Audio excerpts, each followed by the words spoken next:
everybody, and welcome to the Makers in Minnesota, where we talk to cool people doing cool things. And one of my favorite parts about this program, because I've been doing it for 3 years, is talking to people that I originally talked to about a year, 2 years ago now, depending on when they are in the cycle. I'm here today with Angie Gustafson from Gustola Granola. And Angie, you were episode 54 in year number 1. We're now in year number 3, episode 16, and I think I've had like 140 episodes. So a lot has transpired. So when we first talked to you, you were just kind of getting off of the farmers market scene and kind of more into the retail side of things. You weren't available yet on Amazon. And a lot has changed for you. So catch us up on where you guys are at. Well, we're 2.5 years later. And I'm still learning every day and doing what I love to do. So a lot has changed. We still have 4 flavors and we're still in about the same number of stores that we were when we last talked. So we're still mostly Minnesota, and so much has happened. I mean, we are, on Amazon, like you mentioned now, and we have a more robust website. We're selling a lot off of our website. And I've really worked in the last 2.5 years to position this company to really be able to expand outside of Minnesota and into the Midwest and beyond. Yeah. And when you say that you're ready to do that, like what has to happen? Do you need a different broker? Is it a different co-packer? Is it just a sales force?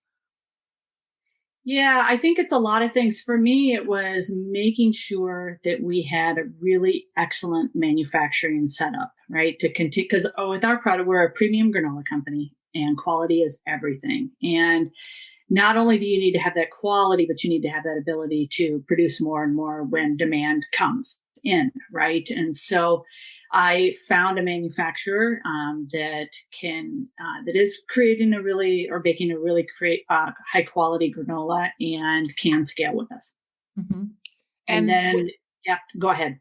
Well, was that hard to find? Because I imagine it would be.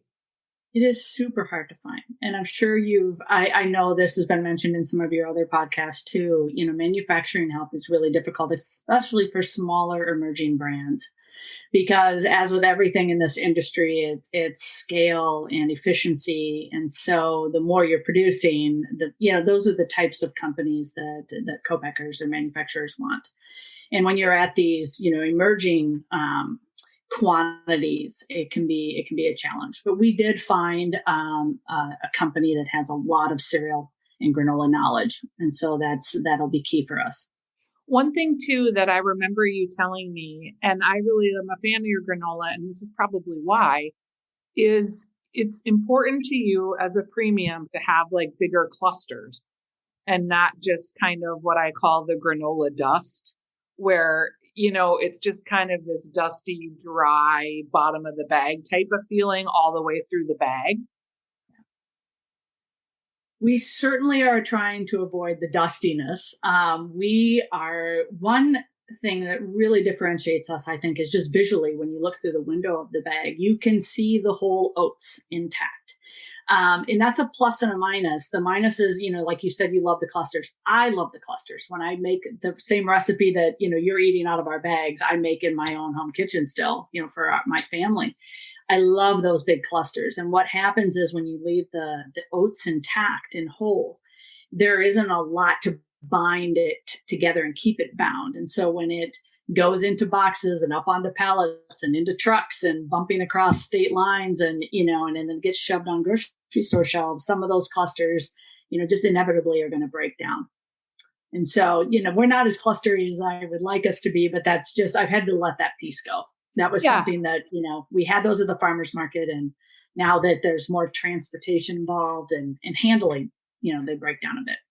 And I think too, that there's a lesson in that just about change and evolution, and that you're giving up certain things to get certain other things, I guess. For certain. Tell me about moving to Amazon, and did you do that by yourself or did you hire someone to help you? Because that's a real challenge for a lot of people. But once they make the move, they're so glad they did. It's a super challenge. I still, it's not a money making venture for my business at all. And I think, again, as with everything in CPG, consumer packaged goods, in food, it's a volume and a scale issue. And so, once we're shipping multiple pallets to Amazon, I would think, the numbers will look better, but there's it's a whole different ballgame compared to, the retail channel or even doing it off your own website. So I certainly got help. I got help by some local, a local entity to get us onto Amazon. And then I have some consultants that are out of state that are helping me with driving sales. But it's just, the number of eyeballs that can land on your brand on Amazon is just, something that you can't not take advantage of, I think, no matter what it costs. So it kind of becomes a marketing expense, or that's what it is for me right now. Yeah. Do you mind saying who you use locally to help you get on to Amazon? Nearest you, Ryan Furness. Okay. And so he helped us get set up on Amazon, did an amazing job. And then I'm working with, and then I don't think he does a lot of, consulting with companies beyond that, because he's dabbling in a lot of different projects always. So we interviewed him a long time, probably 2 years ago, and he was working on locator maps, but I know he's done a good job with helping some folks find Amazon as an outlet. So that's great.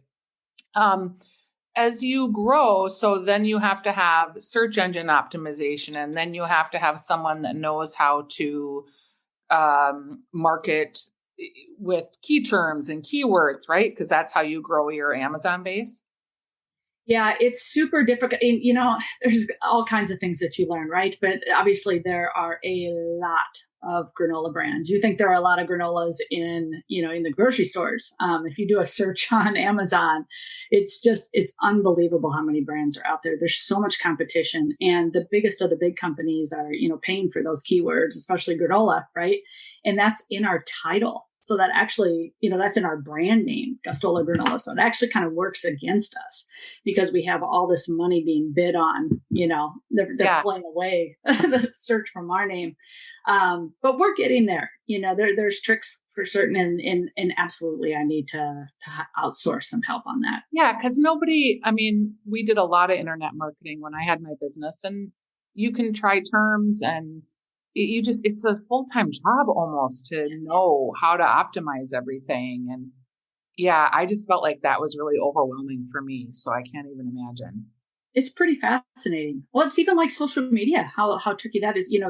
That's your thing. That is something that you love and are good at. And, it's not something that I love and that I'm good at. And again, that was something else that, I've outsourced a bit. And so it's just, it's still me for the most part. I don't make the product and I don't put it on the shelves. The distributors do that. But, I pretty much coordinate everything. And you can't be an expert at everything, and there aren't enough hours in the day to handle it all. So we're just lucky to have such a robust,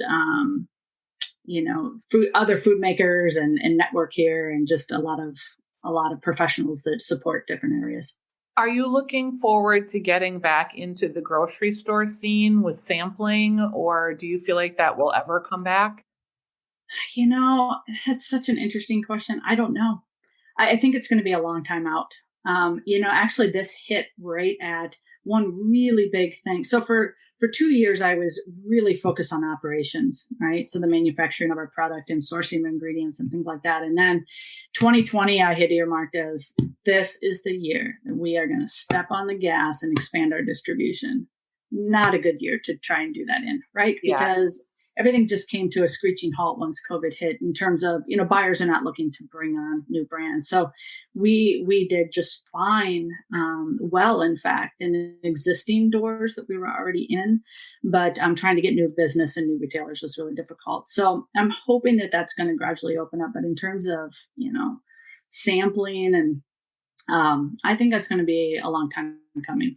Yeah. And I also, what I was going to say is I, was all geared up to go to Expo West. And I'm sure that's been mentioned on some of your podcasts. It's basically the largest natural foods trade show, I think, in the world.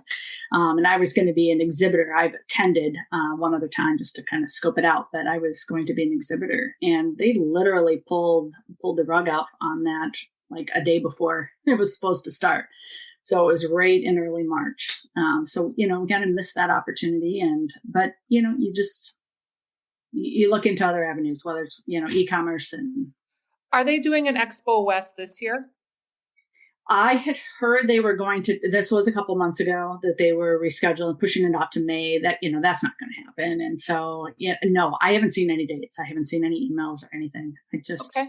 I would be surprised. And in fact, it was just, you talk about demos in a grocery store. Have you been there, Stephanie, to Expo West? Yes.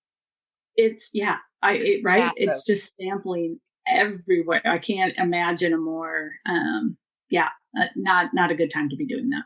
No. And I think everybody was feeling really bullish about the year kind of as we rounded the corner.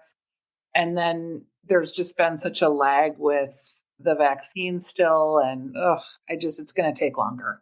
I think so. I really hope that, but there are a lot of pluses for us, right? Because I think this COVID brought, people are spending a lot more time, outdoors and being more active and needing good, healthy fuel for that, which our product does. They have more time at home. They're spending more time eating breakfast. They care about what's going into their bodies. So, we offer that taste, and we offer the health attributes, and, hopefully just make people smile. The packaging is fun. So there's pluses for us. And I do think the grocery stores are recognizing that, it's time to start bringing in, looking at brands again and trying new products and freshening up their assortments. Well, way to find the silver lining. What else can we do? It's so true. All right, Angela, thanks for checking in with us, and we'll keep our eye on Gustola Granola. We can, again, find it on Amazon, or I know you're in Kowalski's. Are you also in Hy-Vee? We are, we just really quick. Let me give a shout out to, Linden Hills Co-op was the first co-op that we were ever in. And then it was the Wedge, and stores like Oxendale's and Grassroots Gourmet and the Midtown Global Market, right? All those local, that are really great about supporting local. And then Kowalski's, an excellent, they really walked the talk. And then Hy-Vee rolled into town, and I worked at a Hy-Vee in high school. So I was like, I had to get on the shelf there. So we've been in all the Hy-Vees, where a lot of the Cubs, Jerry's, just Coburn's, you can find us in a lot of places all over the state. So give us a try. And thanks for the support, Stephanie. Yeah. And it does matter, folks carrying and buying local. It matters more than ever. And a lot of the makers have said that's the reason that they were able to sustain through this year. So thank you for shouting out good stores that promote. Oh, and Stephanie, one more. We're also Target. Okay. So we are approved for Target stores. We're in just a few right now. So if for those fans of Gustola Granola out there, if you want to tell the local customer service to carry us, that would be wonderful. Yeah, we're approved to go in too. Flex display space. So all right. Thanks, you so Stephanie. Much. Okay. Well, talk to you soon.